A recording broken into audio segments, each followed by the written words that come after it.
Drama serial بے رنگ میں فاخرہ بیگم نے اپنے بیٹے مہروز کی برین ٹیومر کی بیماری کو چھپاتے ہوئے اس کی شادی اینی سے کروا دی۔ یہ جھوٹ جلد ہی فاخرہ بیگم کے لیے وبال جان بننے والا ہے، جس کی وجہ سے سارے بیٹے فاخرہ سے دور ہو جائیں گے۔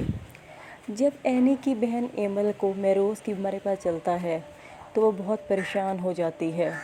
وہ شہریار کو کہتی ہے کہ ان کی فیملی نے اینی کی فیملی کو دھوکہ دیا ہے، وہ لوگ چیٹر ہیں۔ انہوں نے بے وقوف بناتے ہوئے اپنے بیمار بیٹے کی شادی اینی سے کر دی، جو کہ ایک سادہ، معصوم اور بھولی بھالی لڑکی ہے۔ وہ کہتی ہے کہ اگر مہروز کو کچھ ہو جاتا ہے، وہ زندہ نہیں بچتا تو اس کی بہن کا کیا ہوگا، اس کی بہن زندگی تباہ ہو جائے گی۔ دوسری طرف اینی دعا مانگ رہی ہوتی ہے تو مہروز اس کو دیکھتا رہتا ہے۔ پھر وہ اس سے پوچھتا ہے کہ اتنی لمبی دعا کس کے لیے مانگ رہی تھی، جس پر اینی کہتی ہے کہ وہ سب کی امن و سلامتی کی دعا مانگ رہی تھی۔ مہروز کہتا ہے میرے لیے کیا مانگا، تو وہ کہتی ہے کہ آپ کی لمبی صحت کی دعا مانگی، جس کے لیے وہ کہتا ہے کہ کچھ دعائیں ایسی ہوتی ہیں جو قبول نہیں ہوتیں، جس پہ وہ کہتی ہے کہ میری محبت بھی، میری نیت بھی سب صاف ہے، اسی لیے میری دعا قبول ہوگی اور آپ کے حق میں ضرور قبول ہوگی۔ حالانکہ وہ نہیں جانتی کہ اس کو کون سی بیماری ہے، جس پر مہروز خاموش ہو جاتا ہے۔ دوسری طرف ابھی اینی ناراض ہوتی ہے شہریار سے، تو شہریار اسے کہتا ہے کہ اگر وہ مہروز کی بیماری کا پہلے ہی بتا دیتا تو شہریار اور ایمل کی شادی نہ ہوتی، جس پر ایمل کہتی ہے کہ مجھے پہلے پتہ ہوتا تو میں شادی ہی نہ کرتی۔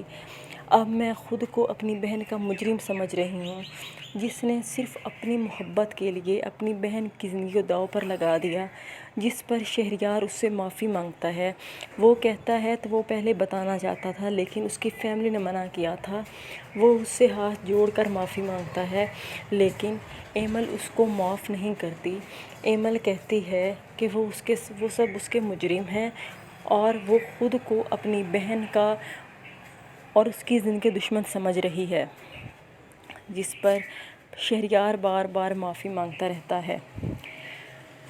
اینی کچھ کچن بنا رہی ہوتی ہے تو ایمل جاتی ہے۔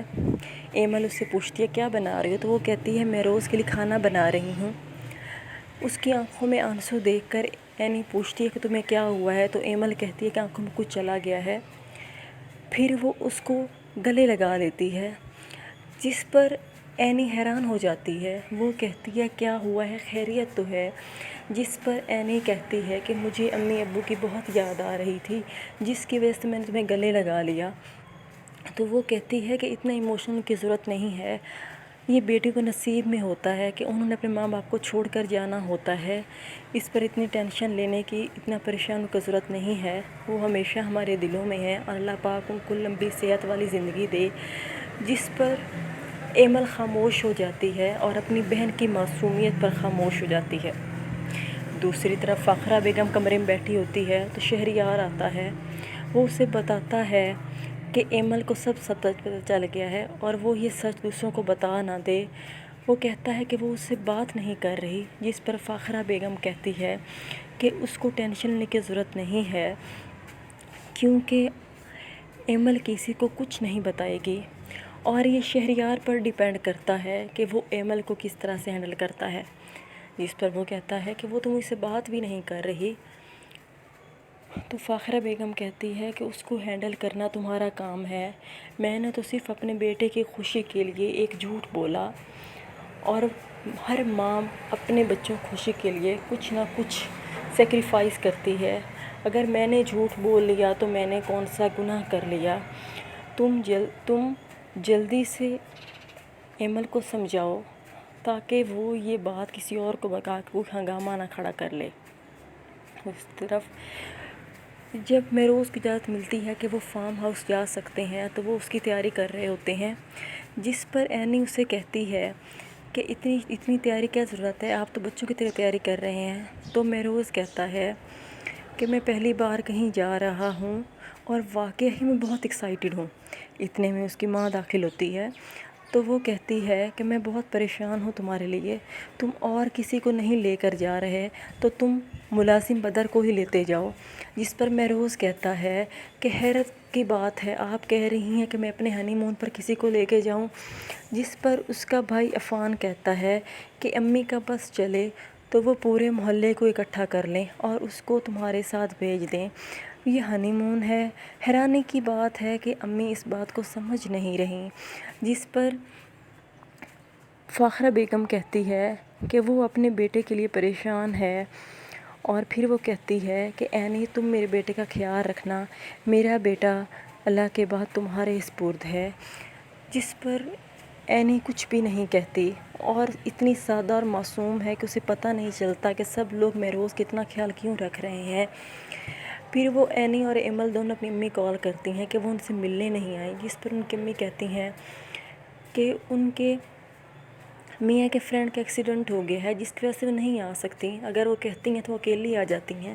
جس پر ایمل منع کرتی ہے، وہ کہتی ہے کہ وہ ان کو یاد کر رہی ہیں، تو ان کی امی کہتی ہیں کہ خیریت ہے، تم پریشان نظر آ رہی ہو، کیا ہوا ہے؟ جس پر عینی اس کے ہاتھ سے فون لے لیتی ہے، وہ کہتی ہے آپ کو پتہ تو ہے چھوٹی چھوٹی باتوں پر پریشان ہو جاتی ہے۔ تو اس کی امی خاموش ہو جاتی ہیں، وہ کہتی ہیں کہ واپسی پہ خود ان سے ملنے کے لیے آئیں گی۔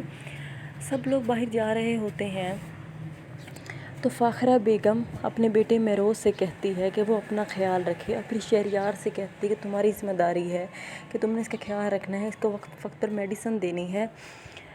جس پر ایمل انٹر ہوتی ہے تو وہ اسے کہتی ہے کہ تمہارے لیے بہتر یہی ہے کہ تم حقیقت قبول کر لو اور کسی کو سچ نہ بتاؤ۔ جس پر ایمل کچھ بھی نہیں کہتی اور عینی کو باہر آنے کا کہتی ہے۔